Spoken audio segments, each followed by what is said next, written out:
2024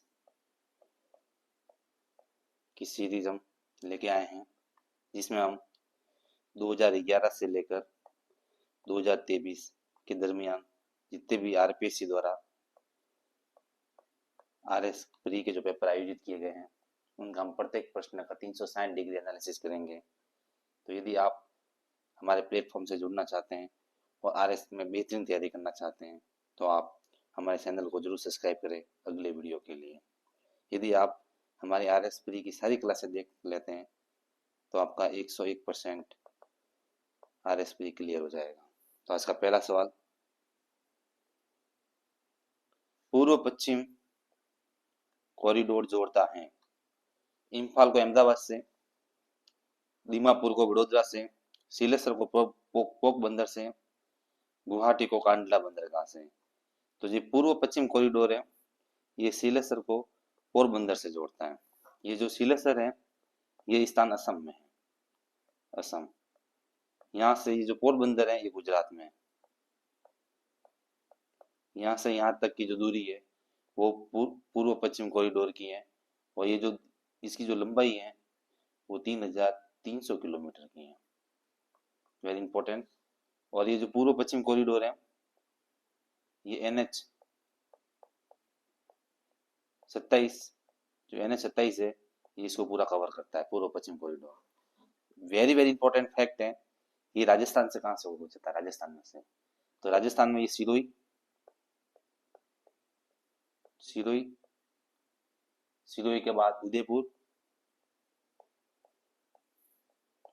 उदयपुर के बाद चित्तौड़गढ़, और चित्तौड़गढ़ के बाद कोटा। ये जो 4 जिले हैं यहाँ से पूर्व पश्चिम कॉरिडोर राजस्थान से गुजरता है। वेरी इंपॉर्टेंट, क्या पता आपकी बार ये प्रश्न पूछ ले। तो सिरोही, उदयपुर, चित्तौड़गढ़ और कोटा। अगला प्रश्न, गलत युग्म का चयन कीजिए। इस प्रश्न में त्रुटि होने के कारण आरपीएससी ने इस प्रश्न को डिलीट कर दिया था। अगला प्रश्न, निम्नलिखित में से कौन से जिलों का समूह प्राप्त मानसूनी वर्षा की मात्रा के अनुसार अवरोही क्रम में सही ढंग से व्यवस्थित हैं? धौलपुर, राजसमंद, जालोर, भीलवाड़ा, बारां, सीकर, राजसमंद, जालोर, धौलपुर, पाली, जयपुर, भरतपुर। तो इसका जो सही आंसर होगा वो होगा, सर्वाधिक जो वर्षा है वो धौलपुर, उसके बाद राजसमंद और उसके बाद जालोर। यानी ये 1 नंबर इसका आंसर होगा। राजस्थान में जो सर्वाधिक वर्षा है वो होती है दक्षिण पूर्व में, दक्षिण पूर्वी भाग में होती है। और यहाँ की जो वर्षा की मात्रा होती है वो 80 से 110 सेंटीमीटर होती है। और सबसे कम मात्रा में वर्षा होती है वो पश्चिम भाग में होती है, यहाँ पर 20 से 30 सेंटीमीटर वर्षा होती है, ये ध्यान रखें। अगला प्रश्न, निम्नलिखित किन 3 नदियों के संगम को त्रिवेणी संगम कहा गया है? बनास, मैनाल, बेड़ज, गंभीरी, मानसी, दून, कोठारी, खोरी, बेड़ज, सोम, आहू, बाड़ी। तो जो त्रिवेणी संगम है इनमें से वो बनास, मैनाल और बेड़ज, इनको त्रिवेणी संगम कहा गया है। और ये जो इन 3 नदियों का जो समूह है, त्रिवेणी संगम का मतलब होता है 3 नदियां एक जगह के मिलना, और ये इन 3 नदियों का जो मिलन होता है वो बिगौद में होता है, बिगौद।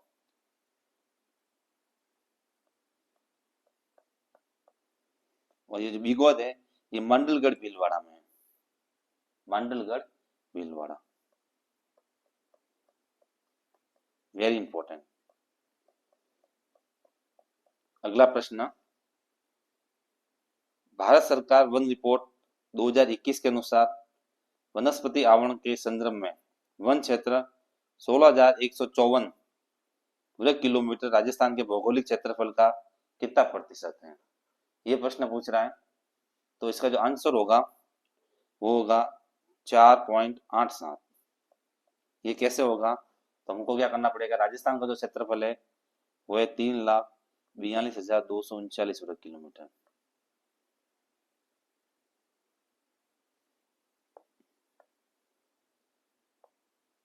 तीन लाख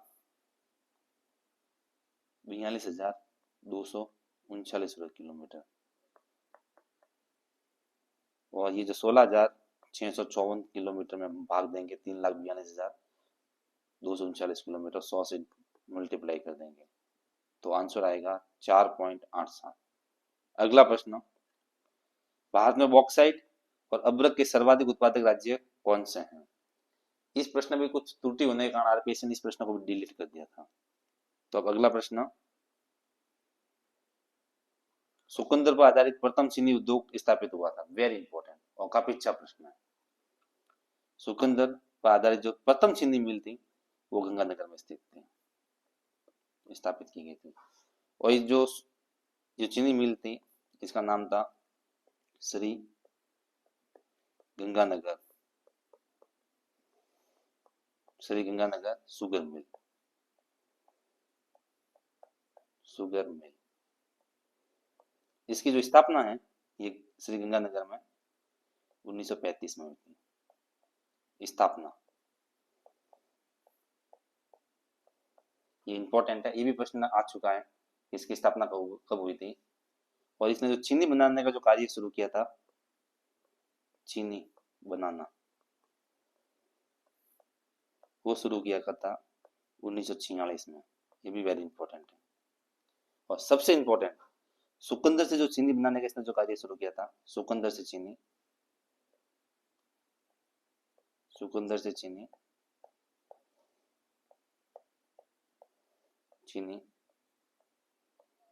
वेरी वेरी इंपॉर्टेंट, ये इसने शुरू किया था 1968 में। और ये डेट काफी बार पूछी जा चुकी है। चुकंदर से चीनी बनाने का कार्य गंगानगर शुगर मिल में कब शुरू किया गया? तो 1968 में। अच्छा प्रश्न था। अगला प्रश्न, माही बजाज सागर परियोजना एक संयुक्त उद्यम है। राजस्थान, पंजाब तथा गुजरात का, गुजरात तथा राजस्थान का, राजस्थान, गुजरात तथा मध्य प्रदेश का, मध्य प्रदेश तथा राजस्थान का। तो माही बजाज सागर जो परियोजना है वो गुजरात और राजस्थान की संयुक्त परियोजना है, ध्यान रखना। गुजरात और राजस्थान की संयुक्त परियोजना है। इसमें जो गुजरात का हिस्सा है वो 55% है और ये 55% पानी का हिस्सा है। यानी इस परियोजना से गुजरात को पानी 55% मिलेगा और राजस्थान को मिलेगा 45%। मगर इससे जो वेरी इंपॉर्टेंट है कि इससे जो विद्युत उत्पादित होगी, विद्युत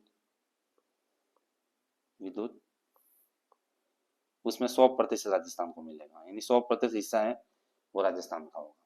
काफी इंपॉर्टेंट प्रश्न। और जो ये माही बजाज सागर परियोजना है इस पर 3 बांध बनाए गए हैं, 3 बांध। और जो ये, इससे पहले एक और इंपॉर्टेंट फैक्ट बताना चाहूंगा कि जो 55%, 45% और 100% है, 100% विद्युत, 55% पानी राजस्थान, 45% राजस्थान और 55% गुजरात का है। ये जो समझौता हुआ था, ये समझौता भी कभी भी पूछा जाता है, वो हुआ था 1966 में। 1966 में ये समझौता हुआ था। माही बजाज सागर जो परियोजना है इस पर 3 बांध बने हुए हैं, 3 बांध। पहला बांध है माही बजाज सागर बांध, माही बजाज सागर बांध। और ये है बांसवाड़ा में। और बांसवाड़ा में भी स्थान पूछ ले तो बोरखेड़ा बांसवाड़ा, बोरखेड़ा बांसवाड़ा। दूसरा जो बांध है वो है कागदी पिकअप बांध, कागदी पिकअप बांध।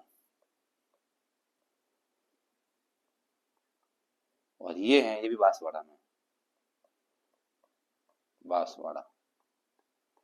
और जो तीसरा बांध है वो है कडाना बांध, कडाना बांध। और ये जो बांध है ये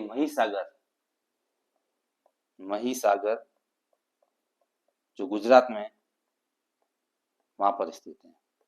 तो वेरी वेरी इंपॉर्टेंट फैक्ट है 3 बांधों का। अगला प्रश्न, निम्नलिखित में से 2001 से 2011 के मध्य न्यूनतम दशकीय जनसंख्या वृद्धि, न्यूनतम दशकीय जनसंख्या वृद्धि दर वाला जिला कौन सा है? ये बाड़मेर, 2 नंबर श्री गंगानगर, पाली या बूंदी। तो सबसे जो न्यूनतम जनसंख्या वृद्धि दर, दशकीय वृद्धि दर 2001 से 2011 में दर्ज की गई थी वो की गई थी श्री गंगानगर की। और ये कितनी की गई थी श्री गंगानगर की? जो दशकीय वृद्धि दर है वो दर्ज की गई थी गंगानगर की 10.4, ये ध्यान रखें, 10.4%। ये गंगानगर में। इसके बाद पूछ लें तो इसके बाद वाला जो जिला है वो है झुंझुनू। और झुंझुनू की जो दशकीय वृद्धि दर दर्ज की गई थी वो की गई थी 11.7% गंगानगर के बाद। और उसके बाद है पाली। पाली की जो दशकीय वृद्धि दर दर्ज की गई वो की गई थी 11.9। Very very important. और सर्वाधिक पूछ लें, सर्वाधिक दशकीय वृद्धि दर वो है बाड़मेर की 32%। सर्वाधिक।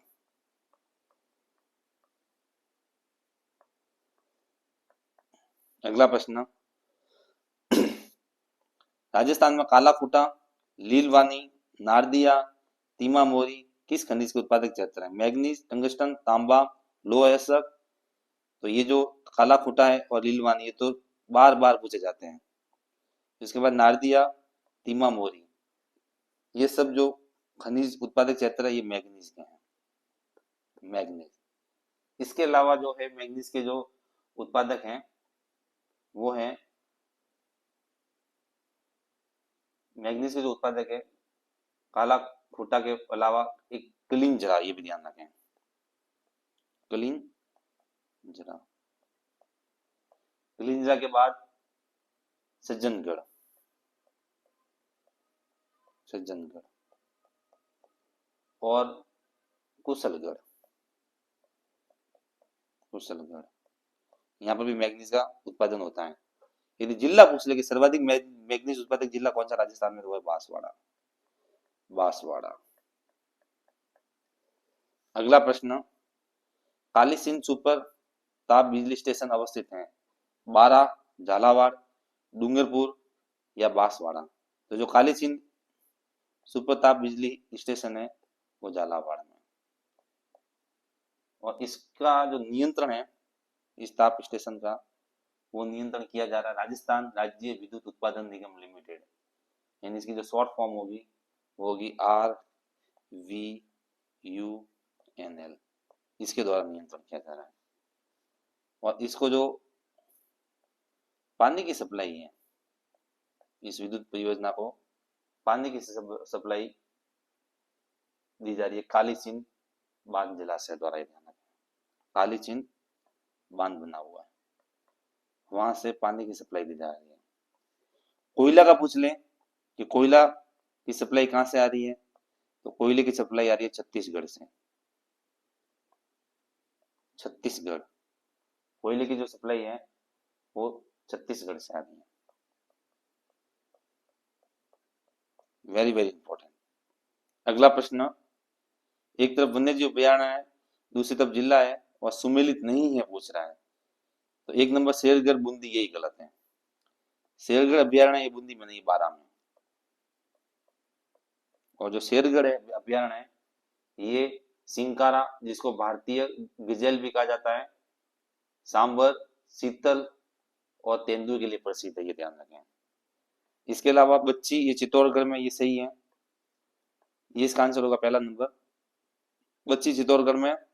राम सागर वन विहार, ये वेरी वेरी इंपॉर्टेंट है, ये काफी बार प्रश्न पूछा जा चुका है, ये धौलपुर में, ये ध्यान रखें। इसको आप अच्छी तरह से पढ़ लें एक बार, राम सागर वन विहार ये धौलपुर में। सीता माता अभ्यारण्य ये भी काफी बार पूछा जा चुका है, जो उड़न गिलहरी के लिए प्रसिद्ध है, ये प्रतापगढ़ में है। उड़न गिलहरी, उड़न गिलहरी इसके लिए प्रसिद्ध है सीता माता मंदिर अभ्यारण्य। अगला प्रश्न, माही कंसन और RCB 911 संकर किस्में हैं? मक्का तथा जौ की, मक्का तथा चावल की, मक्का तथा बाजरे की, मक्का तथा बाजरा तथा मक्के की। तो जो माही कंसन है और एक इसके साथ होती है माही धवल, माही धवल, ये काफी बार प्रश्न पूछा जा चुका है, माही धवल ये मक्के की किस्म है। तो मक्का, मक्का, मक्का और मक्का, यानी 3 जगह, चारों में मक्का ऑप्शन दे रखा है। RCB 911 है, ये बाजरे की है, तो मक्का और बाजरा, यानी 3 नंबर आंसर। Very important. ये जो माई कंचन, माई धवल, इसके अलावा जो मक्के की जो किस्म है वो है मेघा, ये भी मक्के की किस्म है, मेघा। और जो मक्का उत्पादित जो जिले राजस्थान के, वो भीलवाड़ा, चित्तौड़गढ़, उदयपुर, बांसवाड़ा और बूंदी में। और सर्वाधिक जो मक्का उत्पादन होता है वो भीलवाड़ा में होता है, भीलवाड़ा। आरसीबी 911, ये बाजरे की किस्म है। इसके अलावा बाजरे की कौन कौन सी किस्म है? तो राजा 171, राजा 171, ये भी बाजरे की किस्म है, ध्यान रखें, राजा 171। इसके अलावा RHB 30, RHB 30, ये भी बाजरे की किस्म है, ध्यान रखें, RHB 30। और बाजरा जो उत्पादित होता है वो होता है राजस्थान में अलवर, बाड़मेर, जालोर, दौसा, करौली, जयपुर, नागौर, जोधपुर, झुंझुनू, सीकर और सुरुम होता है, ध्यान रखें। काफी अच्छा प्रश्न था।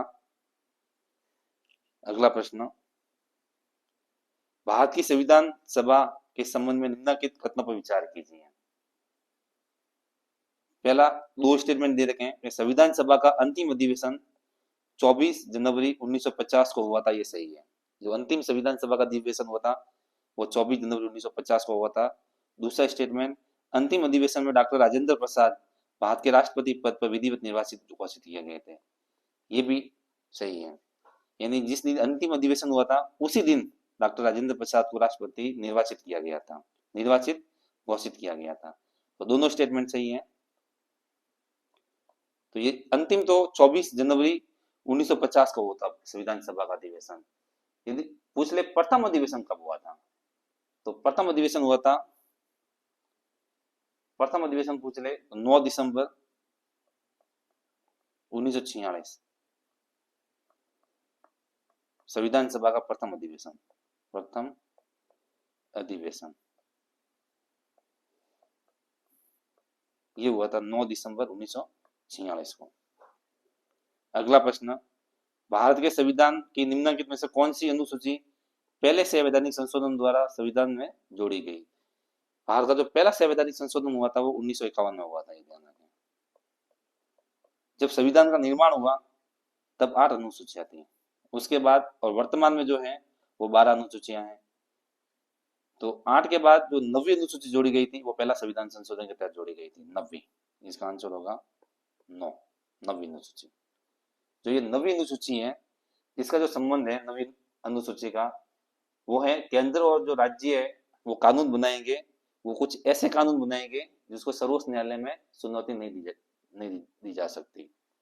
अगला प्रश्न, मेनका गांधी वाद 1978 में उच्चतम न्यायालय के फैसले के बाद अनुच्छेद 21 के न्यायिक निर्वचन के संबंध में त्रुटिपूर्ण कथन की पहचान कीजिए। यह भार याचिकाकर्ता पर है कि वह सिद्ध करे कि जिस कानून की प्रक्रिया से उसे उसके जीवन या दैहिक स्वतंत्रता से वंचित किया गया है वह स्वेच्छाचारी है। यही गलत है, स्वेच्छाचारी नहीं होता। तो इसका आंसर 1 नंबर होगा। दूसरे स्टेटमेंट पढ़ लेते हैं, कानून द्वारा स्थापित प्रक्रिया संयुक्त राज्य अमेरिका में विद्यमान उचित प्रक्रिया के मोटे तौर पर समार्थक है, ये सही है। अनुच्छेद 21, 19 और 14 प्लस अन्य नहीं है, ये भी सही है। जीवन का अधिकार है वो गरिमा के साथ जीने का अधिकार शामिल है, ये भी सही है। तो इसका जो आंसर होगा इसमें त्रुटिपूर्ण है। अगला प्रश्न, नथमल जी की हवेली अवस्थित है, ये बाड़मेर, बीकानेर, जोधपुर या जैसलमेर?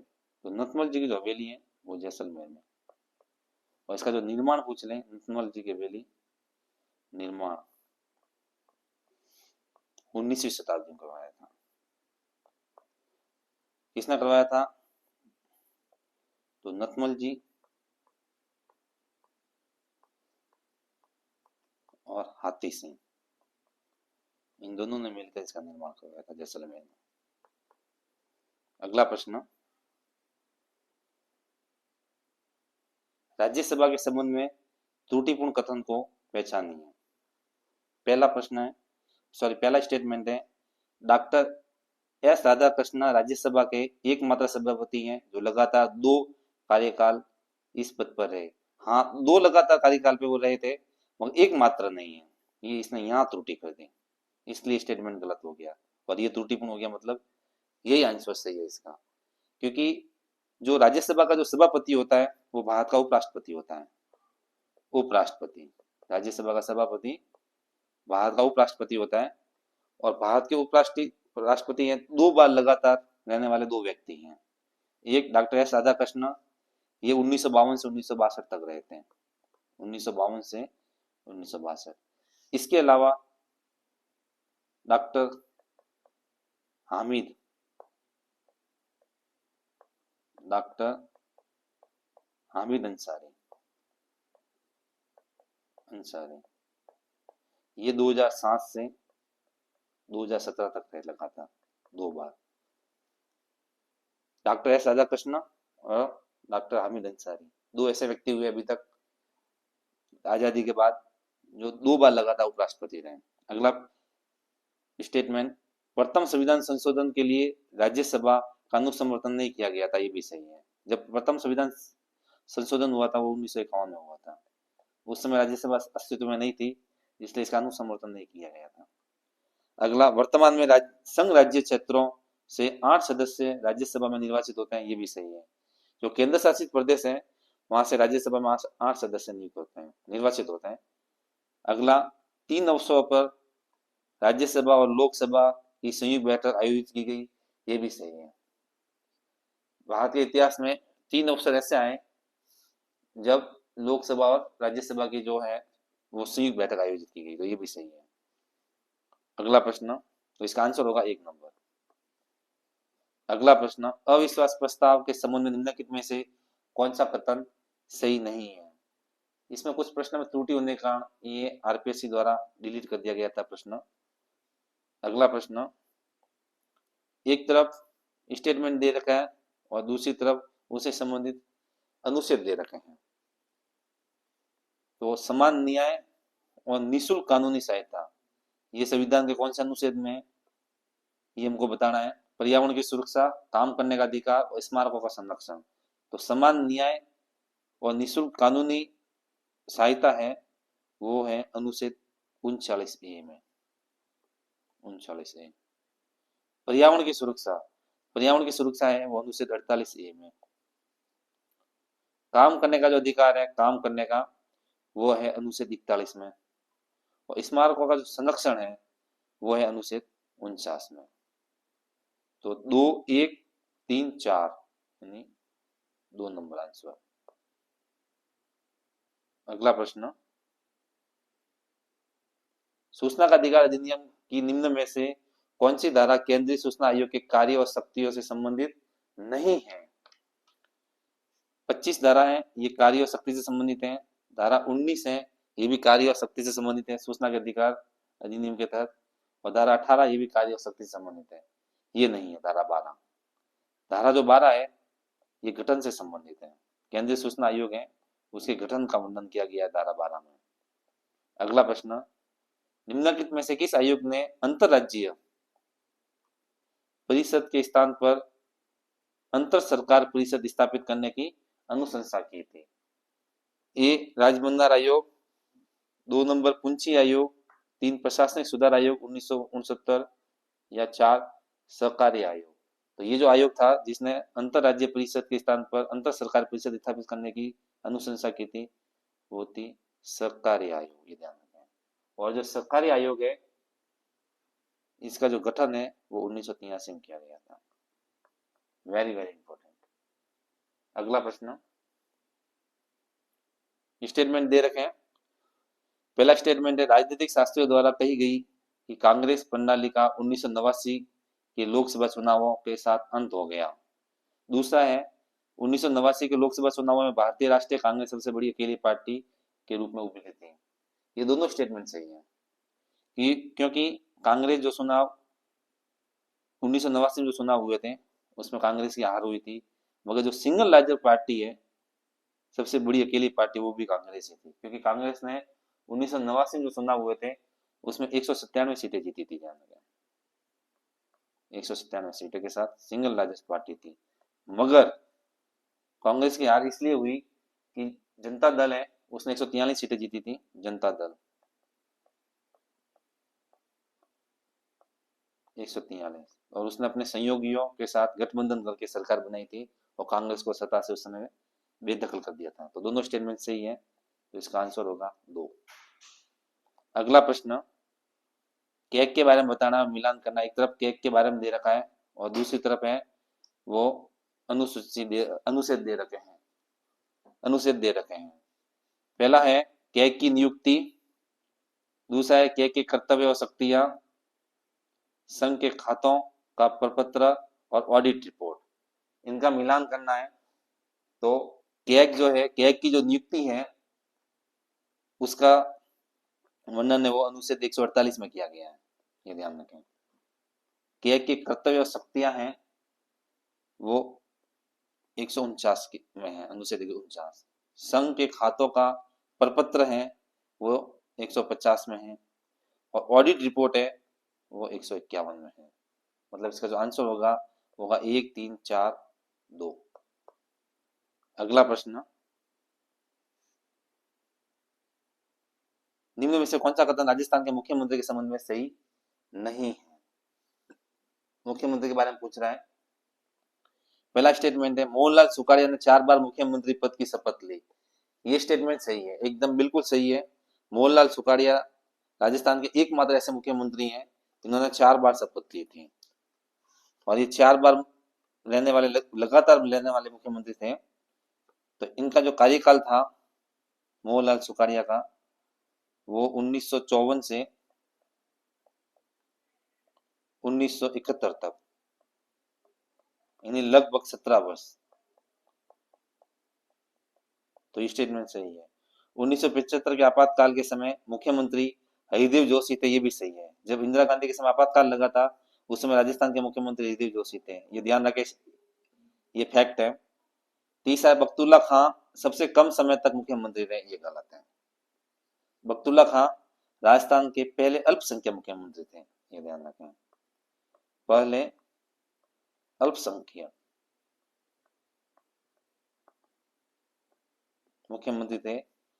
बल्कि जो सबसे कम अवधि का जो मुख्यमंत्री की है वो था हीरालाल देवपुरा, हीरालाल देवपुरा, हीरालाल देवपुरा। ये मात्र 16 दिन के लिए मुख्यमंत्री रहे थे।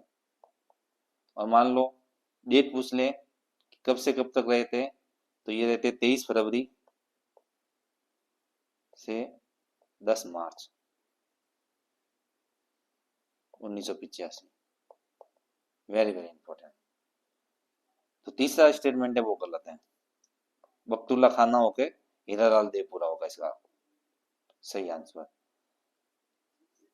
चौथा स्टेटमेंट है सी एस वेंकटाचारी निर्वाचित मुख्यमंत्री नहीं थे, ये भी सही है। अगला प्रश्न, राजस्थान की मंत्रिपरिषद की न्यूनतम सदस्य संख्या क्या हो सकती है? 12, 10, 8 या 5? तो जो न्यूनतम सदस्य संख्या है वो 12 होगी इसका आंसर, क्योंकि 91वां संविधान संशोधन के तहत, और ये 91वां संविधान संशोधन है, ये 2003 में लाया गया था। इसके तहत अधिकतम संख्या होती है वो कुल विधानसभा का 15% होती है, यानी जहाँ की विधानसभा है वहां पे कुल सदस्य है उसका 15%। तो राजस्थान में 200 विधानसभा सदस्य हैं, इसका 15%, यानी राजस्थान में अधिकतम मुख्यमंत्री सहित, ध्यान रखें, मुख्यमंत्री सहित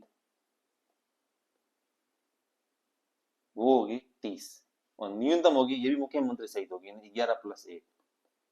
न्यूनतम सदस्य संख्या रखी गई 12, 11+1 और अधिकतम रखी गई 15%।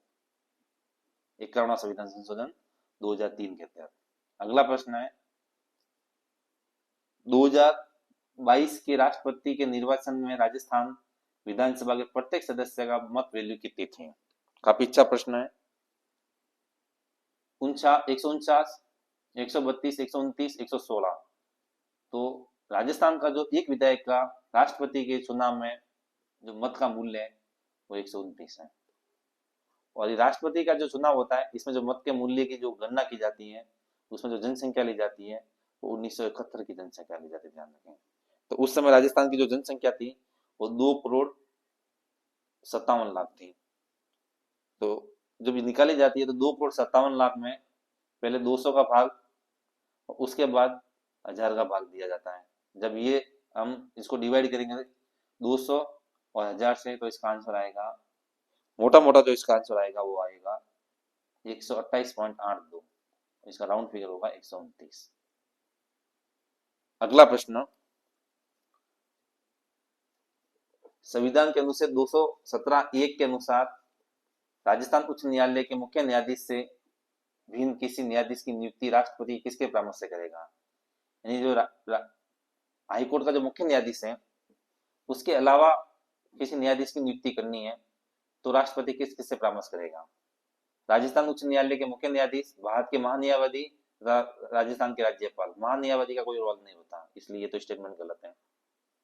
भारत के राज्यपाल से की जाती है चर्चा।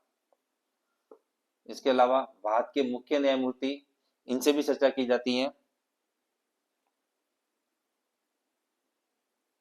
राजस्थान के उच्च न्यायालय के मुख्य न्यायाधीश, ये स्टेटमेंट सही है। यानी आप अन्य न्यायाधीश, यदि मुख्य न्यायाधीश की आप नियुक्ति कर रहे हैं तो भारत का राष्ट्रपति है वो सिर्फ राज्यपाल से परामर्श करेगा, और जो भारत का मुख्य न्यायाधीश है इन दोनों से परामर्श करेगा। सुप्रीम कोर्ट का मुख्य न्यायाधीश और जो वहां का जो राज्य है उसके राज्यपाल से परामर्श करेगा। मुख्य हाईकोर्ट के मुख्य न्यायाधीश के अलावा यदि किसी न्यायाधीश की नियुक्ति करनी है तो फिर वहां का जो मुख्य न्यायाधीश है उस हाईकोर्ट का, उससे भी, मतलब राजस्थान का मुख्य न्यायाधीश है उच्च न्यायालय का, उससे भी परामर्श किया जाएगा। अगला प्रश्न, निम्न में से किसकी सिफारिश पर राजस्थान में राज प्रमुख के पद को समाप्त कर राज्यपाल के पद की व्यवस्था की गई? राज्य विधानसभा, संविधान सभा, राज्य पुनर्गठन आयोग, राज्य प्रशासनिक सुधार आयोग। तो इसका जो सही आंसर होगा वो होगा राज्य पुनर्गठन आयोग। इसकी अनुशंसा पर ही राज्य